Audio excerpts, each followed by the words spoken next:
Vamos começar. É uma aula bem rápida hoje, tá? Para uma revisãozinha de reino protista e fungi. Vou abrir a câmera já já, tá? Sim, não. Tá? Então sejam bem-vindos, sejam bem-vindas. Nós vamos iniciar nossa aula. Lembrando que essa aula vai ficar disponível posteriormente. Boa tarde, Maria Clara, Maria Vitória. Então ela vai ficar disponível mais tarde, gravada aqui no canal do YouTube, tá? E vocês podem depois assistir, tá bom? Uma coisa que talvez eu não tenha falado ainda é que na descrição do vídeo, da aula, tem 200 questões do assunto, certo? Com gabarito no final, tá? Com o gabarito lá no finalzinho para vocês conferirem as respostas, tá bom? Então, mais tarde, acho que amanhã, não sei como é que funciona, vai estar disponível para todos, tá? Na descrição do canal. Tá ok? Rayane, vamos lá. Bom, diminuir aqui que o que importa é o slide. Eu sou. Bom, então esses dois reinos, o reino protista e o reino fungi, são reinos monofiléticos. O que é um reino monofilético? São aqueles que têm ancestrais comuns, tá?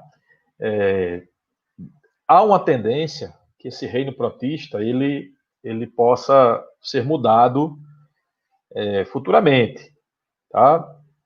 Porque não há filogenia entre algas e protozoários, tá bom? Mas o reino fungi ele é monofilético, sim, tá bom? Então vamos começar, talvez pela parte que o pessoal menos gosta, né?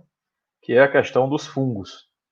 Então eu quero começar com uma frase do Peter Hamilton Raven, um botânico inglês, eu acho, da importância dos fungos no meio ambiente.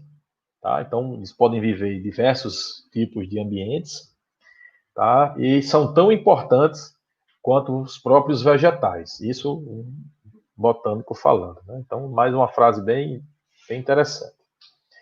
Então, esse reino, para ser inserido dentro do reino dos fungos, o organismo precisa ter algumas características típicas, características bem peculiares do grupo. Por exemplo, são eucariontes, boa parte dos seres vivos é eucarionte, né?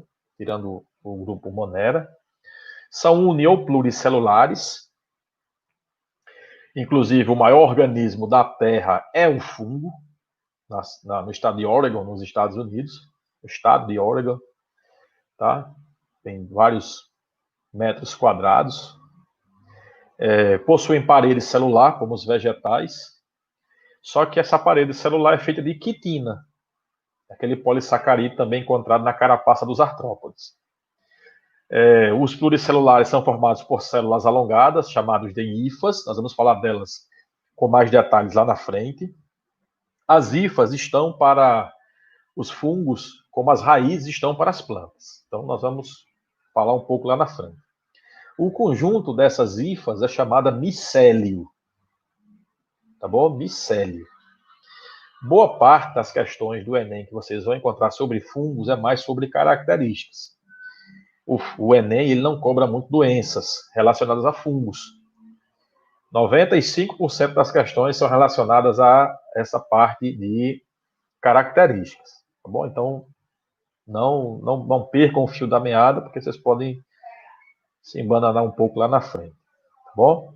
São heterotróficos, ou heterótrofos, tá? Automaticamente aclorofilados. E aí um detalhe importante, eles têm reserva energética.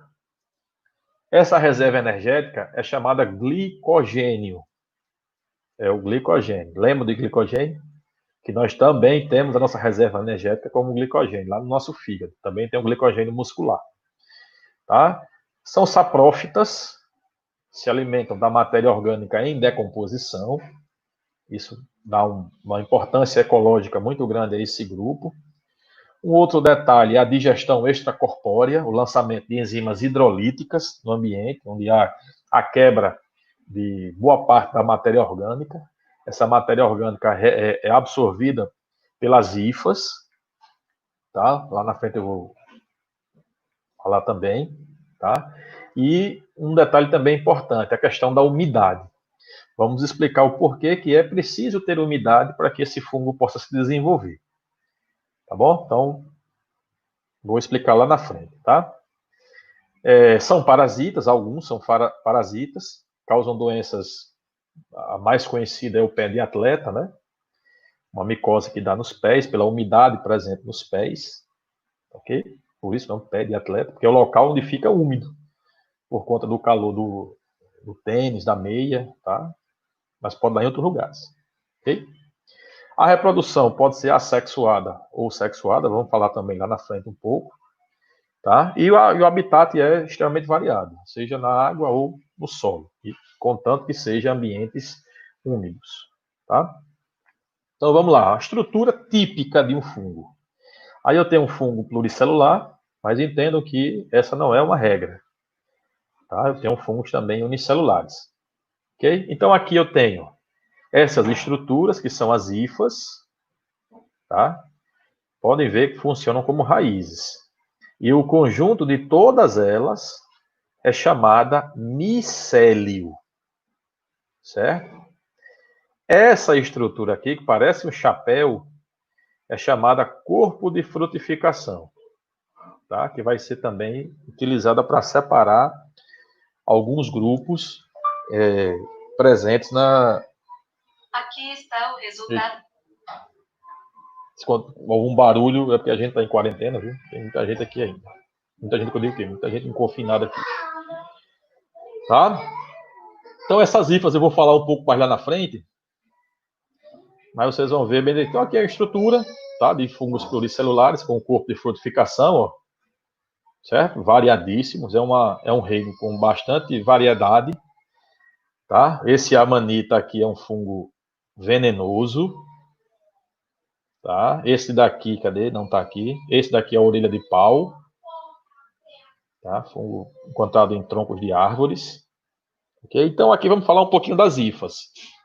Lembre-se que as hifas são aquelas estruturas que lembram raízes, tá? É uma estrutura bastante importante para o fungo, já que a partir dessa hifa, dessas hifas, das milhares de hifas que o fungo tem, que ele faz a absorção de nutrientes do solo.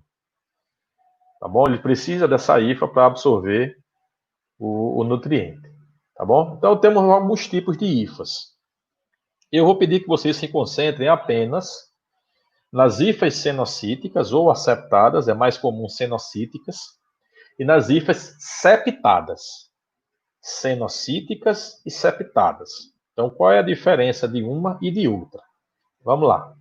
Nas hifas septadas, eu tenho aqui, eu não sei se está dando para ver aí, ó, eu tenho um septo, uma estrutura que divide as células. Aqui é o núcleo, aqui é outro núcleo, um núcleo, outro núcleo, e há um trânsito entre essas estruturas aqui. O núcleo de uma vem para cá, o núcleo da outra volta para cá e assim por diante.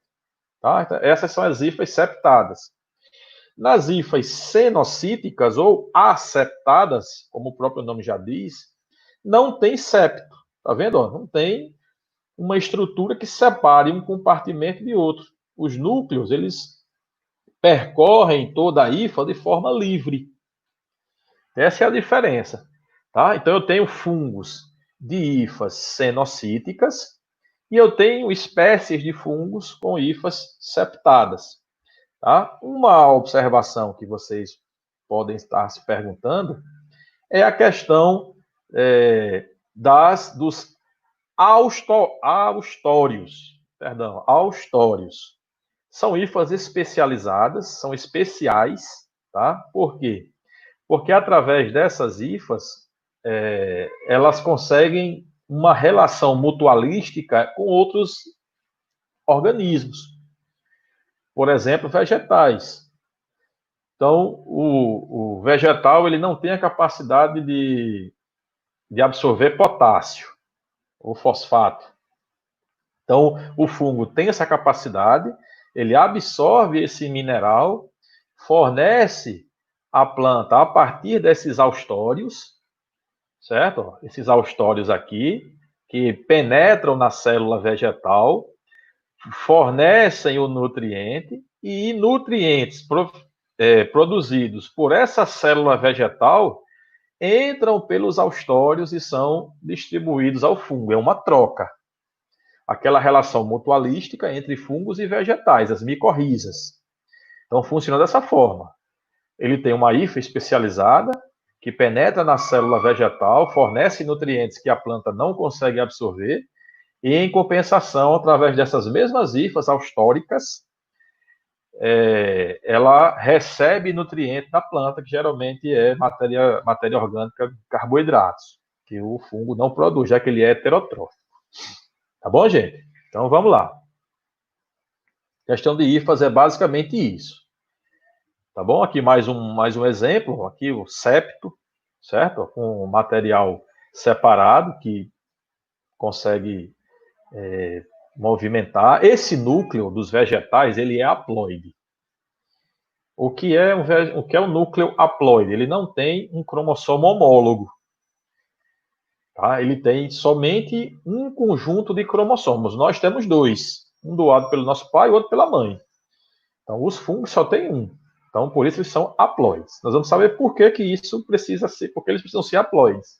Lá na frente, na parte da reprodução, nós iremos falar um pouco mais, tá? Então, para não ser repetitivo, eu irei só comentar na parte mais detalhada. Alguma dúvida, pessoal, até aí? Não, né? Só características, basicamente. Então, no fungo unicelular, nós vamos ter a presença de apenas uma célula, unicelulares, tá? Aqui, eles não vão formar hifas, automaticamente não formam micélios, já que micélio é o conjunto de hifas, tá? Formas variadas, geralmente ovaladas ou esféricas, cores variadas. O fungo mais conhecido, o bolor de pão, aquele bolor preto ou verde, né, é o mais conhecido, tá? Genericamente chamado de leveduras. Vocês vão saber que não é o nome correto a se dizer, mas o pessoal chama de leveduras. Qualquer fungo é levedura, tá? O pessoal chama, né? São fermentadores. Esses fungos unicelulares são fermentadores, tá? Nós vamos explicar também um pouco lá na frente. E a sua reprodução é assexuada por brotamento. Eu tenho um organismo aqui, que é a câmera. Daqui emerge um pequeno broto, cresce, cai, e aí origina, a partir do esporo, ele origina um novo fungo. Tá? Então, vamos aqui. E o principal representante, eu botei principal, porque talvez muita gente goste, é o Cerevisiae, que é o que faz a cerveja, tá? Que é o que fermenta a cerveja. Tá? Eu vou passando aqui, tá? E vocês vão dizendo aí se estão entendendo. Tá? Eu preciso que vocês me digam. Tá bom? Então, eu separei aqui, nos livros de ensino médio, nós temos esses 4 grupos. Tá? Os zigomicetos, os ascomicetos, basidiomicetos e deuteromicetos. Não precisa memorizar esses nomes. Tá? Não vai estar lá na prova do Enem para você olhar uma foto e falar que tipo de fungo é aquele. Não perca tempo com isso. Tá bom? Não perca. Porque você vai falar. De repente, num texto, fale sobre isso e você não fique perdido ou perdida. Tá bom? Mas vamos falar um pouco. Então, nós temos, nos livros de ensino médio, eles vêm zigomicetos, ascomicetos e basidiomicetos. E os deuteromicetos. Tá? Esses deuteromicetos são grupos de fungos que ainda não obtiveram um estudo detalhado sobre sua fisiologia. Então, qualquer fungo, se for descoberto um fungo hoje, e esse fungo não se souber a sua fisiologia, ele é colocado no grupo deuteromicete. É como se fosse a dispensa do grupo. Tá? No grupo, nos livros, mais detalhadamente, são os quitrídeos. Quitrídeos. Esse quarto grupo aí seria os quitrídeos. Como não tem no livro de ensino médio, eu coloquei só esses quatro aí, tá bom? Falar só algumas características superficiais de cada grupo, tá? Começar pelos zigomicetos. Esses zigomicetos, eles não formam aquele corpo de frutificação, aquele chapéu. Quem jogou videogame aí, aquele Luigi, né?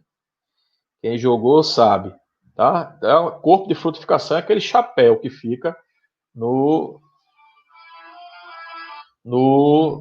fungo, tá bom? Então são pluricelulares, todos eles são pluricelulares, as hifas são cenocíticas, são terrestres e atuam na decomposição da matéria orgânica, são saprófagos. Tá bom? Então, de zigomicetos, tem aí no slide a reprodução, mas nós não vamos entrar em detalhes de reprodução. Tá bom? Nós vamos falar mais características. Tá bom? Então vamos lá. Então, ó, aquela película nos frutos, que parece um algodão, é um zigomiceto. Tá? Bom, falar que vou pular um pouco. Pronto, na parte da reprodução, nós temos aqui aquelas hifas, tá? Que tem aqueles núcleos haploides que nós falamos. Tá? Então, nesses núcleos haploides, deixa eu botar aqui o telefone para cá, está só perturbando. Então, naqueles núcleos haploides, eu tenho duas hifas que se encontram e um núcleo haploide de uma encontra o núcleo haploide da outra. Quando esses dois núcleos haploides se encontram, formam o núcleo diploide, que vai ser o esporo. Tá? Esse esporo vai viajar, vai cair no ambiente úmido, vai brotar e formar um fungo novamente para recomeçar o ciclo. Então, esses esporos, caso você faça uma limpeza na sua casa e fique um esporo desse, então o fungo volta a se proliferar. Então, tem que fazer uma limpeza bem eficiente para que o fungo não retorne. Tá bom? Então, vamos lá. Agora, os ascomicetos. Olha a diferença aí. Então, aí, ó, olha esse fungo aqui, que o pessoal diz que dá frieira. Não pise não que dá frieira, né? Que não é verdade. O bichinho, sofre preconceito das pessoas. Então, é um fungo bem, bem interessante, tá? Nesses ascomicetos, eu tenho uma variedade muito grande de indivíduos, tanto uni quanto pluricelulares, tá? Esses pluricelulares que formam esse chapéu é chamado de ascocarpo.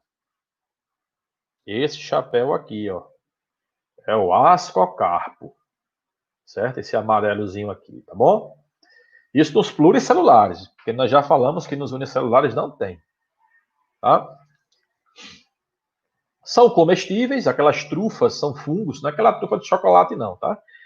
Aquelas trufas, elas são fungos, aquelas trufas são chocolate, perdão, mas as trufas de verdade são fungos, tá bom? Então é desse grupo, como eu já falei anteriormente, que faz a cerveja.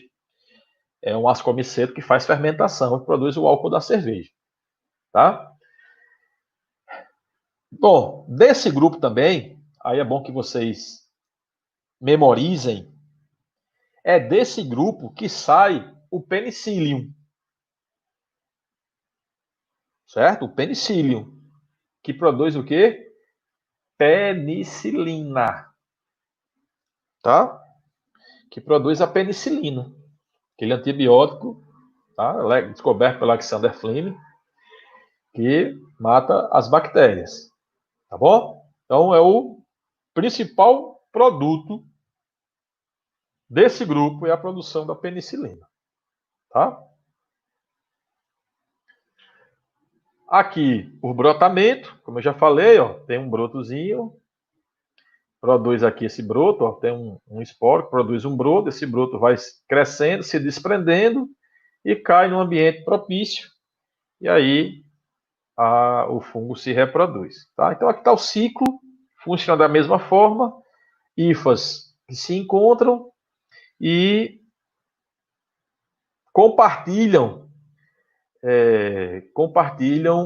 os seus núcleos haploides. Grande professor Eduardo. Professor, qual é a sua próxima aula? Para falar logo para os nossos alunos. O professor Ricardo, meu chefe lá do IF. E aí, Ricardo, um abraço para Gabriel, para Clarinha, viu? Mas vamos lá. Aqui, os basidiomicetos, eles também têm esse corpo de frutificação. Aquele chapéuzinho, tá vendo? Aqui a orelha de pau. Esse aqui é a orelha de pau, que fica no tronco das árvores. Tá? Então, esses basidiomicetos, talvez o principal representante aqui é do gênero, da espécie mexicana, que é esse daqui, ó. Parece a casa dos Smurfs, né? Pois é. Esse daqui, tomando um chá desse cogumelo, você vê tanta coisa. Tupã, vê Iemanjá, vê um bocado de coisa. Isso aqui é um alucinógeno. É desse gênero mexicana, dessa espécie mexicana, que se produz o LSD. Tá? A partir desse cogumelozinho aqui. Tá bom? Então, os corpos de frutificação não é mais chamado de ascocarpo, mas sim basidiocarpos, tá? Que desse grupo tem aqueles cogumelos, tá? Como champignon, por exemplo. As hifas são septadas, que você também não precisa memorizar essa condição de cada grupo, tá? A questão das questões alucinógenas, como eu já disse, e na gastronomia podem ser utilizados no champignon. São utilizados no champignon. Tá? Então vamos lá. Então aqui, ó, da mesma forma, a fusão de hifas. E aqui os deuteromicetos. Pense num grupo que o povo ainda não sabe o que é. Tá? Esses deuteromicetos, quando você descobre um fungo novo e não sabe onde encaixá-lo naqueles 3 grupos anteriores, você bota nos deuteromicetos. Não sei como é que funciona a reprodução desse grupo. Então joga lá nos deuteromicetos. Então é um grupo ainda muito em aberto. Tá?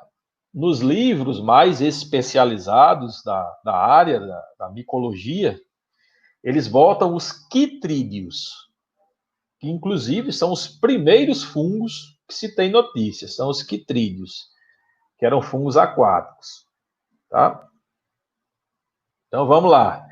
Então, algumas características, ó, são os fungos imperfeitos, não são classificados em nenhum dos outros 3, uni ou pluricelulares e encontrados em diferentes tipos de ambiente. Tá? Então, aqui para a importância. Já disse, né, a questão da decomposição da matéria orgânica, são tão importantes quanto os produtores, já que devolvem, fazem um ciclo da matéria. Vocês vão ver isso em ecologia com o professor Carlos Eduardo, tá? Que ele está falando na parte de ecologia. Então, o ciclo da matéria vem da decomposição da matéria orgânica, ok?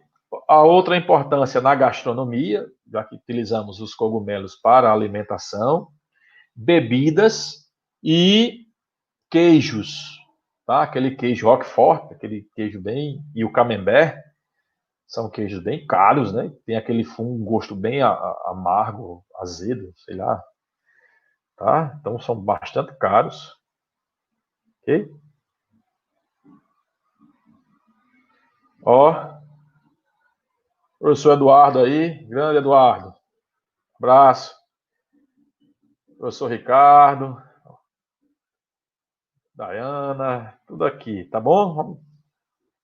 Todo mundo entrando aqui na nossa aula. Tá bom? Chega. Pronto, tirei. Ok, aqui algumas doenças Essas doenças nós não vamos entrar em detalhes, tá? Mas candidíase, que é do gênero Cândida, tá? Com aquele sapinho na boca, tá? Na bochecha, ok? Frieira ou pé de atleta, né? Quem nunca teve quando criança, tá? Aqui um fungo de vegetais, que é a ferrugem, o esporão de centeio, que dá no trigo, tá? E a questão dos antibióticos, ok? Associações mutualísticas, vamos fazer uma tabelinha aqui com a ecologia. A questão das micorrízas, que é a associação de fungos com vegetais, as raízes de vegetais, e os líquens com fungos e algas. Lembrando que essa associação se dá porque tanto vegetais quanto as algas, elas diminuem sua capacidade de absorção de algum nutriente, se associam aos fungos, que têm essa capacidade maior por conta da presença dessas hifas, e que fazem uma troca de nutrientes, uma troca de materiais. Tá bom? Tudo certo, pessoal? Tudo tranquilo? Então vamos falar um pouquinho do reino protista. Lembrando que nessa aula não falaremos das doenças. Tá? Nossa aula de hoje vai ser um pouco mais rápida, porque o grupo é realmente muito simples, os dois grupos são muito simples. E nós vamos retirar a parte das doenças, porque na aula anterior nós já falamos a questão das doenças do reino protista. Tá bom? Então aqui vai ser só as características, tá bom? Que a gente nós não falamos nas aulas anteriores. Então é um grupo bastante diversificado, não é um grupo monofilético, como os fungos, tá? Por que não é um grupo monofilético? Porque você tem diferentes ancestrais nesse grupo. Da mesma forma que os deuteromicetos, o protista é um grupo em que não se encaixa em outros reinos. Tá? Nós temos uma grande variedade de organismos. Por exemplo, você tem organismos heterotróficos e autotróficos no mesmo grupo. Tá? Então, assim, é bem diversificado. Tá bom? Então vamos lá, vamos começar pela morfologia. Então são todos eucariontes. Eles têm membrana nuclear, núcleo envolvido por uma membrana que separa o material nuclear do citoplasma. No núcleo, já falei aqui, citoplasma com todas as organelas celulares, aquelas organelas membranosas e não membranosas, uni ou pluricelulares, como já falamos. Parede celular presente em alguns, eu vou já explicar o porquê em alguns, tá? E os protistas pluricelulares não formam tecidos verdadeiros, que são as algas, tá? As algas pluricelulares, elas não têm tecidos verdadeiros, que é uma das características que excluem as algas do reino vegetal. Uma das, né? Uma das características. Tá bom? O habitat marinho ou de água doce, o ambiente marinho ou dulcícola, tá? Aí a nutrição, que é bem diversificada também. Heterotróficos, autotróficos, mixotróficos, tá? Elas alternam o modo de nutrição, dependendo da disponibilidade de alimento. Além, tá? Eles são heterotróficos, mas tem essa outra característica que é o parasitismo. Parasitoses muito importantes na área médica. Então, começando aqui pelas algas. Eu separei em dois grupos, algas unicelulares e pluricelulares. Todas são fotossintetizantes. Tá? Vou falar de cada uma aqui na frente. Detalhe é que também no Enem não precisa você identificar numa foto qual é o tipo de alga. Isso não é provável que caia. Tá? Então, vou dar aqui alguns detalhes que vocês podem se deparar na prova. Tá bom? Mas Essas características aqui, caso vocês encontrem por aí. Um texto de uma questão, de uma outra questão, tá bom? E assim por diante. Então, vamos lá. Então, as euglenas, ou euglenofícias, elas são de água doce, elas vivem na água doce e são flageladas. Esse flagelo serve para locomoção, tá? E é um flagelo muito curto, bem rudimentar, tá? Que a gente pode falar um pouco mais. O vacúolo contrátil ou pulsátil. Essa característica é extremamente importante. Por quê? Esse vacúolo é como se fosse uma bomba d'água, tá? Uma bomba d'água que joga o excesso de água da célula para o meio ambiente, para o meio externo. Essa organela, esse vacúolo, por exemplo, você não vai encontrar nas de água salgada, porque os ambientes são isotônicos. Tá bom? Então, só vai encontrar isso aqui nas algas de água doce. Algas de água doce. Ok? Na nutrição mixotrófica, há uma certa variação na questão da nutrição. Então, dependendo do ambiente, tem luz. Então, eles são autotróficos. Na falta da luz, eles se transformam em heterotróficos, tá? Utilizando o que elas têm, que é o flagelo. Ok? E a reprodução é a divisão binária. Então, dessa parte de euglenofícias, é muito importante que vocês memorizem a questão do vacúolo. Tá? Do vacúolo contrátil ou pulsátil. Então, aqui nós temos toda a estrutura, a presença do flagelo. Esse flagelo aqui está bem desenvolvido, e geralmente ele é pouco visível.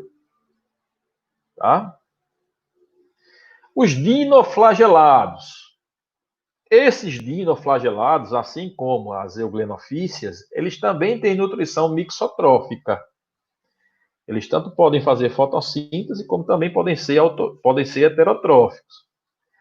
Aqui, elas são marinhas, só que elas são marinhas aqui, tá? Presença de flagelo também na locomoção. Que mais? São endosimbiontes, olha aí a questão da ecologia aparecendo, tá? Porque elas podem aparecer como associação com outros com animais, tá? Como, por exemplo, algas, esponjas, anêmonas do mar e assim por diante. Tá? Elas recebem essa denominação quando são endossimbióticas, elas são chamadas de zooxantelas.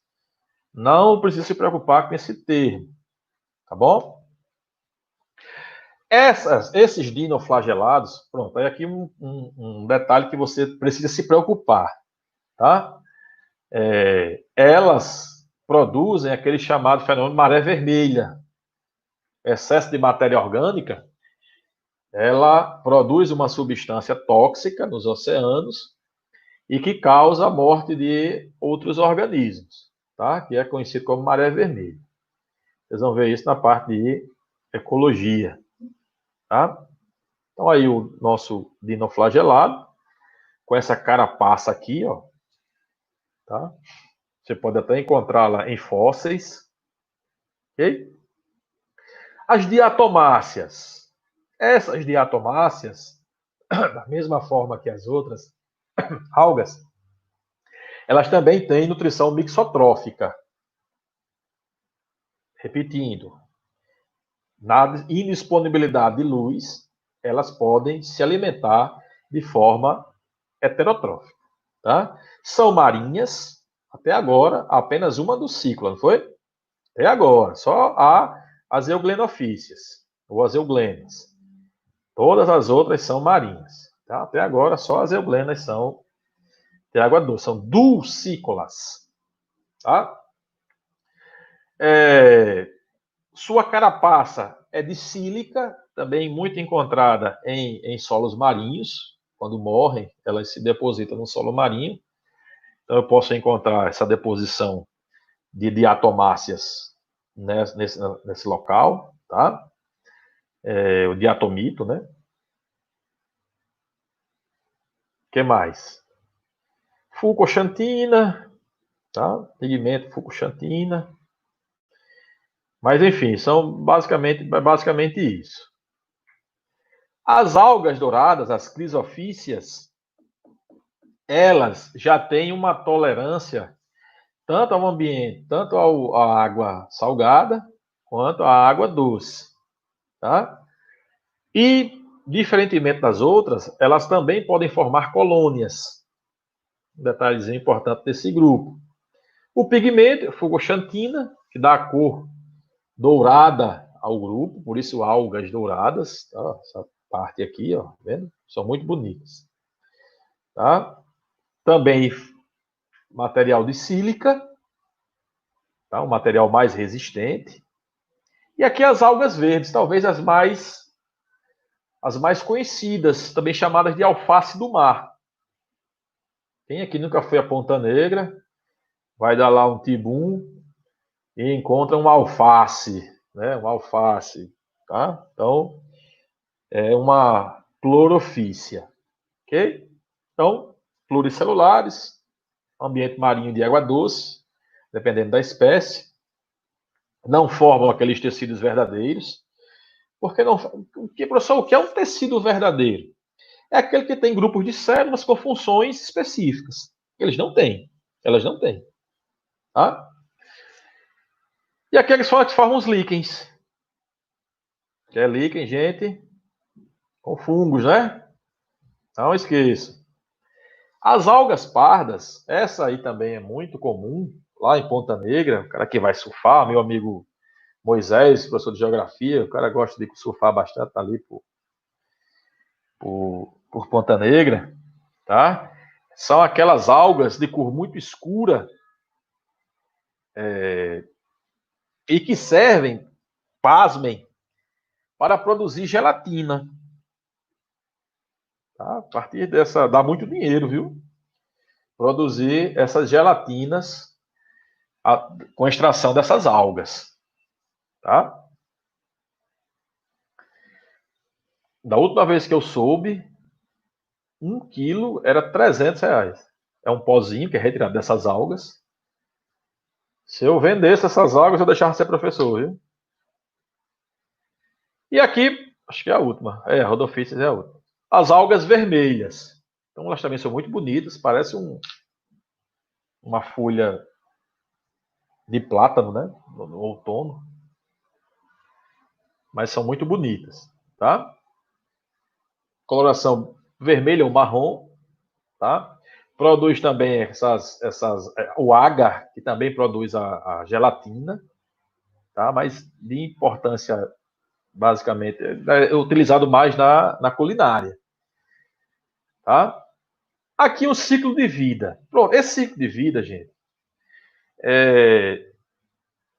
eu vou explicar aqui, mas ele também pode ser associado aos vegetais e até a nós mesmos, animais, tá? Na reprodução sexuada, nós vamos ter alguns tipos de reprodução, tá? O haplobionte, por exemplo. No haplobionte, eu tenho, vamos lá, sigam aqui a lógica. Ó, eu tenho 2 gametas haploides, tá? Que se fundem, produzem um zigoto diploide. Presta atenção. Opa, Maria Vitória aí. Pois é, Maria Vitória. Zigote é muito dinheiro, viu? Maria Vitória aí tá querendo. Me chama para sócio, viu? Dá muita grana. Ó, Vitória. Viu? Vem Maria Clara aí só na. Vamos lá. Quem for produzir água, me chama, tá? E aqui eu tenho um zigoto, 2N. A partir de divisões meióticas, produzem células haploides. Essas células haploides, elas formam um adulto haploide que forma gametas haploides que recomeçam o ciclo. Tá? Então, esse ciclo é o nosso? Não, porque nós não somos adultos haploides. Tá? Nós somos adultos diploides. Tá bom? Então, aqui eu tenho adulto haploide. Quando é que vai ser diploide? Apenas no zigoto, que se divide por meioses, produz células haploides, e essas células haploides, por si só, formam um adulto haploide. Tá bom? No ciclo diplobionte, haplobionte foi anteriormente, e agora é o diplobionte. Nesse diplobionte, ó, eu tenho, vamos começar sempre pelos gametas. Eu tenho gametas haploides que se fundem, produz um embrião 2N. Esse embrião 2N forma um adulto diploide. Tá achando parecido com alguma coisa? Não? Vamos lá. Esse adulto diploide forma, a partir de meiose, gametas haploides. Para quem chegou agora, o que é haploide e o que é diploide? Diploide é quando você tem um cromossomo que foi doado pelo seu pai e o outro pela sua mãe. Diploide. Certo? E haploide? Só tem um. Não tem o seu correspondente. Tá bom? Então vamos lá. Então esse ciclo aqui é o nosso. Tá? Digamos, espermatozoide, óvulo, zigoto, Carlos Henrique, meiose, gameta de novo. Legal? Então vamos lá. No agora complicou. Haplobionte, diplobionte, agora é haplodiplobionte. Então já dá para presumir que é uma junção dos dois ciclos anteriores. Não é? Então vamos lá, vamos ver como é que funciona o haplodiplobionte. Nome difícil. Gametas haploides, sempre gametas haploides, né? Fusão, né? A fecundação, zigoto diploide, nessa situação, o zigoto também será sempre diploide. Um adulto diploide, que a partir de meiose forma esporos. Esses esporos originam um novo adulto haploide, um novo adulto, agora haploide. Eu tenho aqui, ó, dois indivíduos. Uma fase é diploide, na outra fase é haploide. Há uma alternância de gerações. Eu tenho um adulto diploide e depois um adulto haploide que produz gametas haploides para recomeçar o ciclo. Tudo certo, pessoal? Ó, então começamos com esse, o haplobionte, onde o adulto é haploide, por isso o nome haplobionte. No ciclo diplobionte, o adulto é diploide, haplobionte, adulto haploide, diplobionte, adulto diploide, e no haplodiplobionte eu tenho adulto diploide e adulto haploide. Ok? Então vamos lá. Vixe, o pessoal está saindo quando eu comecei a falar haplobionte. Mas vamos lá. Vai ficar disponível essa aula e não esqueçam de pegar os exercícios. Assim que o vídeo estiver disponível, esse vídeo fica gravado lá. Então, na descrição do vídeo, vocês pegam a lista de exercícios. Tá bom? Que eu estou fazendo. São apenas 200 questões, viu? 200 questões. Meu Deus, vou passar a noite fazendo essas listas. Então, vamos dar um exemplo aqui de uma reprodução sexuada e vocês vão me dizer que tipo de ciclo é esse. Então, vamos começar aqui, ó. Adulto haploide. Ó, o adulto aqui eu já sei que é haploide, está aqui dizendo. Ó. Esses adultos funcionam como gametas, eles se fundem, ó, fusão citoplasmática, formam um zigoto diploide, meiose, por meiose, esse zigoto diploide vai formar novos organismos haploides. E aí? Alguém, na descrição, na resposta aí, alguém pode dizer não? Maria Clara. Vamos lá. Maria Vitória, Daiane, Rayane. Alguém arrisca? Ó. Meozigótica, adulto haploide, haplobionte. Tá? Aqui, da mesma forma. Tá? Aqui vai ser bem repetitivo. Tá? Eu tenho um indivíduo diploide aqui, e aqui eu tenho um indivíduo haploide. Diploide aqui, e diploide aqui e haploide aqui. Tá? Então, vamos lá. Mais uma reprodução. Vamos passar aqui um pouco, porque esse é o nosso. Tá? Então, vamos para os protistas heterotróficos agora. Também há uma imensa variedade de organismos aqui. Tá bom? Tanto podem viver mutualisticamente, como também podem ser parasitas e parasitas muito importantes. Vou repetir, as doenças dos protistas, nós já falamos numa live anterior. Depois vocês buscam lá, tá? Para observar as doenças. Ok? Então, são todos unicelulares, muita variedade de espécies, como eu já disse, todos heterotróficos, bem diferente das algas, tá? São cosmopolitas, vivem em diferentes tipos de habitats, tá? Parasitando ou não. Grande importância médica, ok?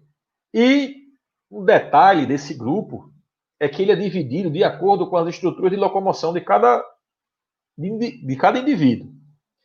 Então, eu tenho várias estruturas de locomoção, onde a presença ou ausência delas vai colocar esse organismo num grupo específico. Tá? Então, a reprodução sexuada e assexuada. Mas vamos lá. Então, nós temos 4 grupos. Primeiro, são os risópodes, ou filosarcodina. Tá?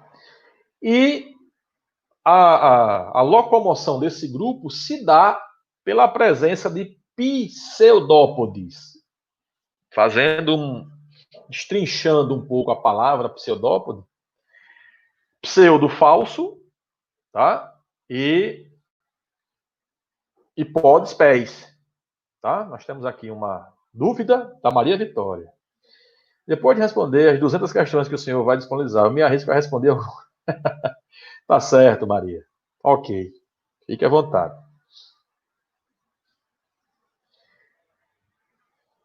As questões, gente, eu sempre coloco as mais atuais. Então, 2019 para trás, sempre começa com 2019, aí 2018, 2017, dependendo de onde a questão apareceu. Tá? Às vezes, por exemplo, eu acho que eu fiz uma lista sobre vírus em que eu tinha questão de 2014. Mas assim, foi porque apareceu em 2014. 2019, 18, 17 e caiu para 2014. Mas enfim. Então vamos lá. O principal representante desse grupo dos sarcodíneos é a ameba. Tá? A ameba, bem conhecida, né? Vou falar um pouquinho dela depois. O segundo grupo, ele vai se locomover por flagelos, aqueles rabinhos que ficam batendo e transportando o organismo de um local para outro, igual ao espermatozoide. Então, os protozoários que se locomovem por flagelos são de um grupo chamado de mastigófora. Flagelado não é muito mais comum. É mais comum mastigófora. Tá? O principal representante é o Trypanosoma cruzi. Quem lembra? Trypanosoma cruzi, que dá a doença de Chagas. Tá bom? O outro grupo vai se locomover por cílios. Cílios localizados na parte externa do protozoário. Vou mostrar uma foto de cada um depois, tá? E o principal representante é o paramécio. Tá bom? Esse outro grupo, o quarto e último grupo, é o grupo dos esporozoários. Então, esse grupo, ao contrário dos outros, não tem estrutura de locomoção. Eles não se movem. Eles se locomovem apenas com a circulação sanguínea, por exemplo. Eles não têm a capacidade de locomoção. Tá? E o plasmódio é o seu principal representante.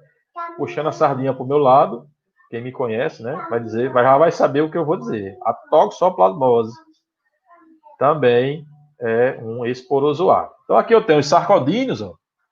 Eles têm uma membrana plasmática bastante flexível, que dá essa ideia de formação de braços, ó, de pés, tá? Organelas, movimentos ameboides, tá bom? Nós já falamos um pouco delas. Então, aqui os representantes. O Endolimax, a Entamoeba, esses três aqui, na verdade os quatro, né? São gêneros parasitas. A Entamoeba, ela se aproveita da baixa imunidade e aí ataca. Mas geralmente ela fica no seu intestino, recebe comida e não faz mal a ninguém, tá? Mas podem ser eliminadas nas fezes, tá? E é um bioindicador da presença de fezes em reservatórios. Então, se você tiver num reservatório e tiver a presença da entamoeba no exame da água, aí você vai estar nadando num reservatório cheio de cocô. Tá bom? Eu tenho aqui alguns vídeos. Acho que é esse mesmo. Esse aqui vai ser o da entamoeba. Tá? Porque ela forma uns cistos, ela se desincista. Ó. Isso aqui é tudo no intestino delgado.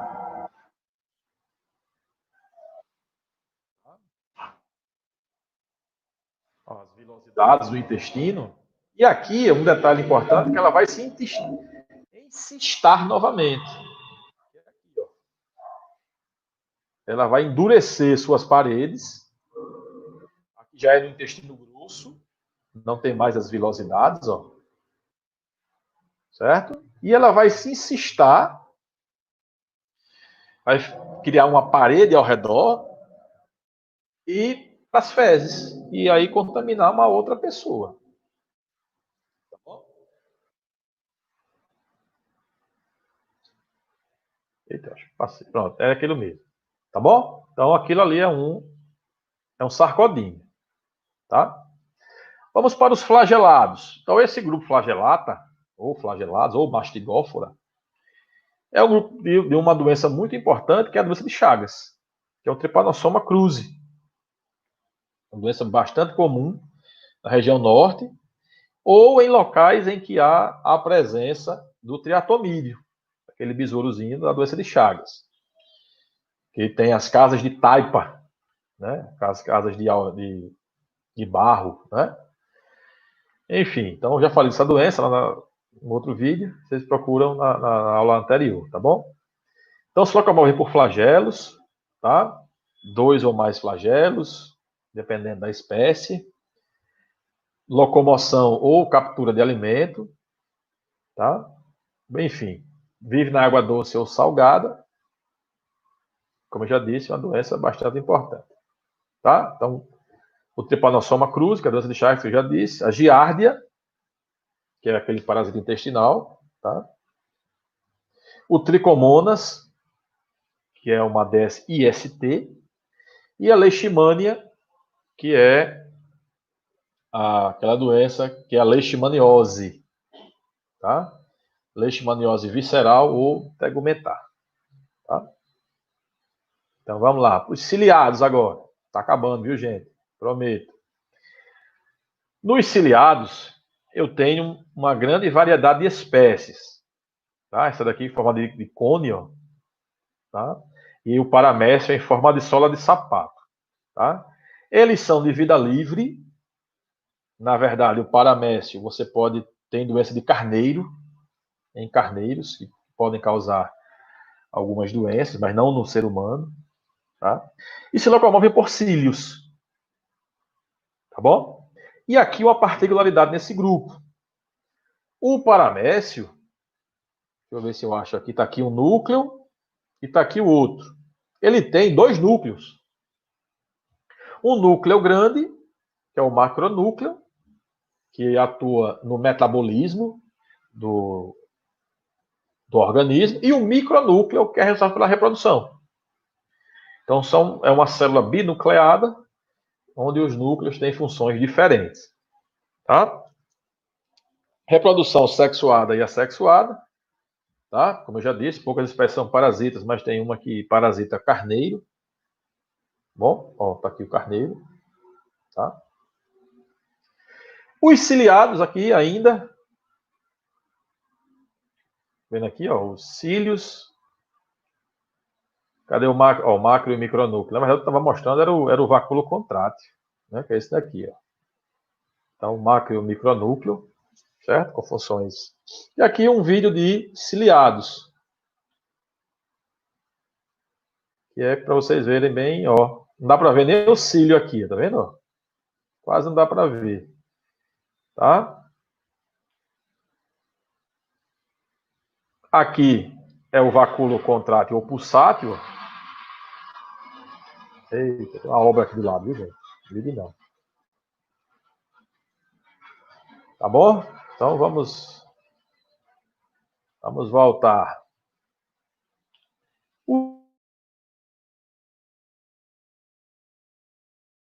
Os esporozoários, aqui é um grupo, um esporozoário desse, que é o Toxoplasma. Somos bem íntimos, eu e ele. É aquela doença do gato.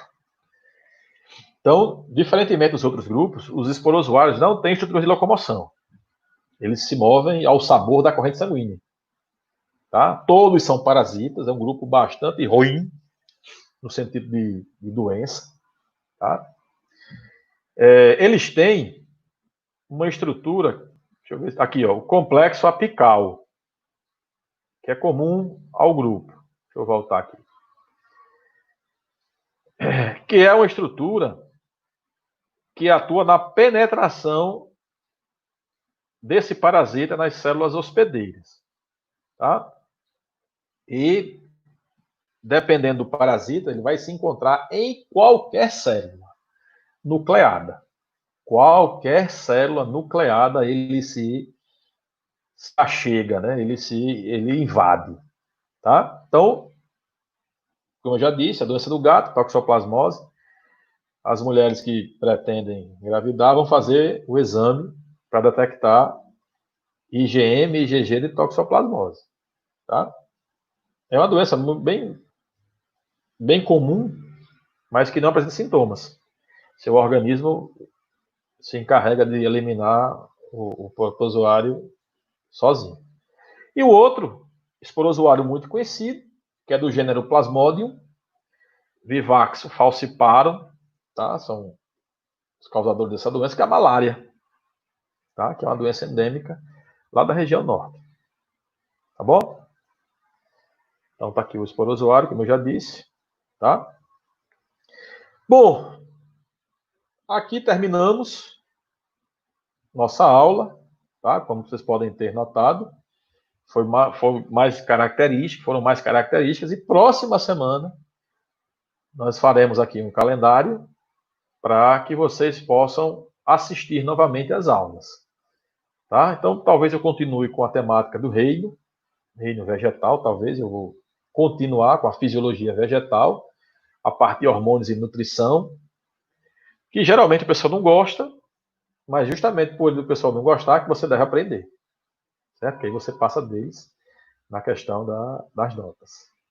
Tá bom? Então, agradeço aí a presença de todos e todas. Tá bom?